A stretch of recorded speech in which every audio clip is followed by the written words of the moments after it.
এই অন্তর্বর্তীকালীন সরকারের কাছে আমরা দুটো জিনিস চেয়েছিলাম, বিচার এবং সংস্কার।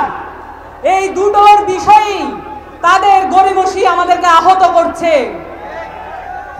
এবং আমাদের দেশে কি ধরনের সংস্কার দরকার সে বিষয়ে একমাত্র বলার অধিকার রাখে এই শহীদ এবং আহতদের পরিবার এবং তারা আহতরা। সংগ্রামী সাথী ও জনতা, গণঅভ্যুত্থানকারী এবং বিপ্লবী ছাত্রী ও জনতা, আপনাদের বুকের রক্তের উপর দিয়ে আজকে এই অন্তর্বর্তীকালীন সরকার আমাদের দেশকে শাসন করছে। এই অন্তর্বর্তীকালীন সরকারের কাছে আমরা দুটো জিনিস চেয়েছিলাম, বিচার এবং সংস্কার। এই দুটোর বিষয়ই তাদের গড়িমসি আমাদেরকে আহত করছে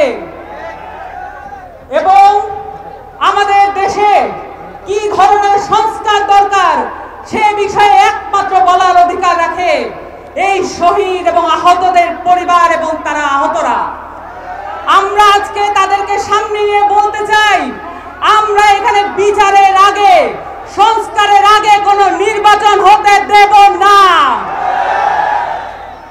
সংগ্রামী সাথী ও জনতা, আপনারা সকলেই প্রত্যক্ষ করেছেন 2008 সালের পিলখানা হত্যাকাণ্ডের মধ্য দিয়ে, 2013 সালের শাপলা হত্যাকাণ্ডের মধ্য দিয়ে, 2018 কোটা সংস্কার আন্দোলনে ছাত্রদের দমন পীড়নের মধ্য দিয়ে, নিরাপদ সড়ক আন্দোলনের সময় আমাদের কোচি যেই বাচ্চারা আছে, আমাদের যেই ছাত্ররা আছে তাদেরকে নিপীড়নের মধ্য দিয়ে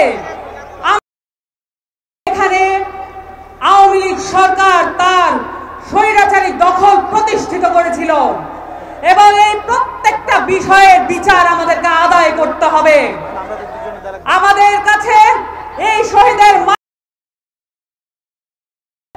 এই আহতরা আমাদের কাছে প্রতিবাদ জানিয়েছেন যে এখানে আমরা সংস্কারের আগে, আওয়ামী লীগের বিচারের আগে কোনোভাবেই যাতে মাঠ ছেড়ে না দেই এবং আপনারাও আমাদের সাথে থাকবেন এবং এখানে যারা সংস্কারকে বিপ্লবী চেতনার বাইরে নিয়ে একটি ন্যূনতম সংস্কারের মধ্যে দিয়ে আমাদেরকে নিয়ে যেতে চান। জুলাই আগস্টে মাঠ ছেড়ে যায়নি, আমরা মৌলিক সংস্কার আদায় না করেও মাঠ থেকে চলে যাব না ইনশাআল্লাহ।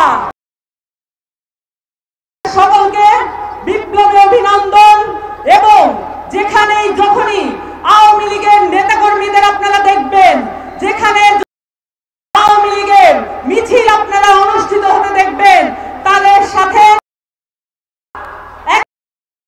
অবশ্যই করবেন এবং পুলিশের কাছে আপনারা সোপর্দ করবেন।